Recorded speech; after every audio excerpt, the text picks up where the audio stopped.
I got so much motherfucking design on right now. Bring it down, bring it down, make it clap. I got 3 old guys on the block, bitches on my line, and you know.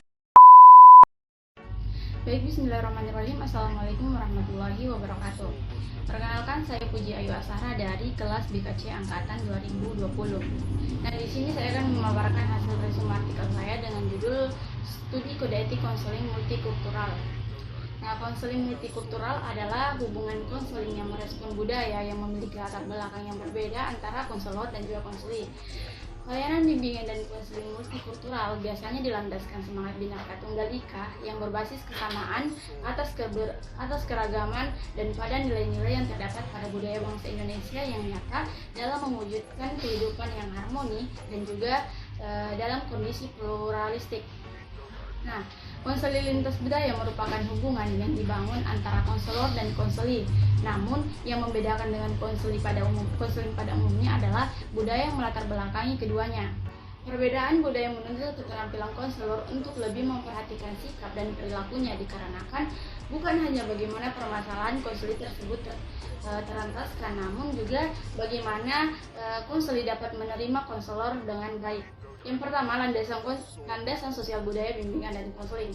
Masalah yang dihadapi oleh individu yang terlibat dalam kehidupan masyarakat tergantung pada tingkat kerumitan struktur yang ada di dalamnya. Semakin rumit struktur masyarakat, maka semakin banyak pula masalah yang akan dihadapi oleh individu itu sendiri.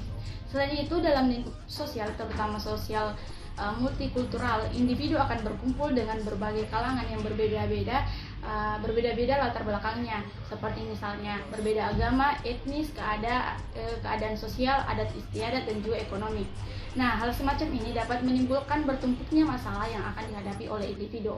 Nah, selain itu, faktor pertumbuhan dan perkembangan manusia yang semakin meluas sehingga terjadi saling berebut kesempatan dan peluang dalam berbagai hal.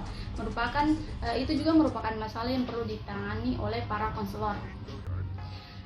Kedua, pendekatan dalam konseling multikultural. Dalam pendekatan multikultural, sedikitnya terdapat 3 pendekatan. Yang pertama adalah pendekatan universal atau etik, yaitu menekankan pada keuniversalan kelompok-kelompok, memandang secara luas tentang apa yang sekiranya dapat diterima dan diaplikasikan dalam sebuah sisi budaya. Pendekatan semacam ini akan memicu perasaan kesalahpahaman antara konselor dan juga konseli, sehingga akan terbangunlah hubungan yang bersinergi dalam proses konseling tersebut. Kedua, pendekatan emik atau kekhususan budaya, yaitu menekankan pada karakteristik khusus yang dimiliki oleh suatu budaya atau karakteristik yang berbeda antara budaya satu dengan budaya yang lainnya, memunculkan ciri khas dan keunikan dari masing-masing budaya untuk menciptakan rasa cinta terhadap budaya yang membesarkannya, serta kebutuhan khusus mereka, kebutuhan yang disesuaikan dengan masalah dan juga budaya mereka.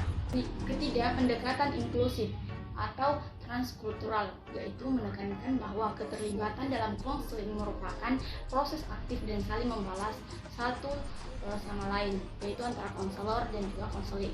Nah, yang ketiga ada model konseling multikultural.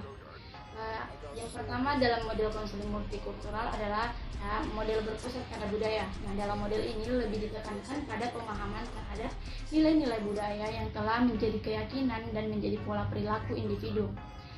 Pemahaman budaya secara fundamental terhadap budaya sendiri atau orang lain memang diperlukan karena dalam hal tersebut mereka akan dapat mengevaluasi diri masing-masing sehingga terjadi pemahaman terhadap identitas dan keunikan yang dimiliki oleh masing-masing.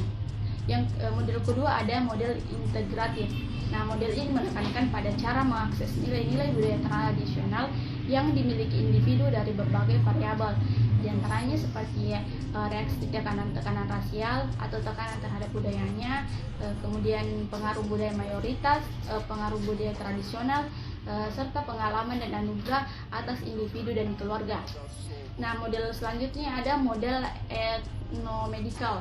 Nah, model ini merupakan alat konseling multikultural yang berorientasi pada paradigma memfasilitasi dialog terapeutik dan peningkatan sensitivitas transkultural. Kemudian beberapa kode etik yang dapat digunakan dalam konseling multikultural, diantaranya Pertama, konselor harus mampu memahami dirinya terlebih dahulu sebelum ia beranjak pada ranah orang lain. Hal ini dilakukan karena konseling akan dirasa percuma jika konselor tidak mampu memahami dirinya. Konselor harus memahami kemudian konselor harus memahami berbagai model budaya. Pemahaman budaya merupakan poin penting dalam konseling multikultural ini. Mengapa seperti itu, Kak? Karena kita semua juga mengetahui budaya sebagai hal yang dilakukan terus-menerus sesuai dengan kebiasaan, dan kebiasaan itu tergantung pada lingkungan yang dihadapinya. Nah, selanjutnya antara konselor dan konseli harus ada kesepahaman latar belakang. Hal ini dilakukan sebagaimana pembahasan di atas yang dikatakan bahwa ketika kedua belah pihak saling memahami, dapat meminimalisir adanya kesalahpahaman dari kedua belah pihak. Kode etik selanjutnya adalah konselor harus mampu menentukan sikap secara bijaksana dan juga profesional sesuai dengan situasi dan juga kondisi.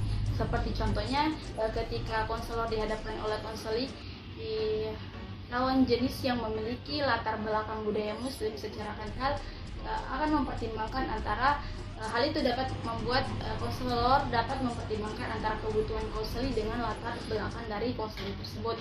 Ya, mungkin itu saja hasil resume saya. Sekian dan terima kasih. Assalamualaikum warahmatullahi wabarakatuh.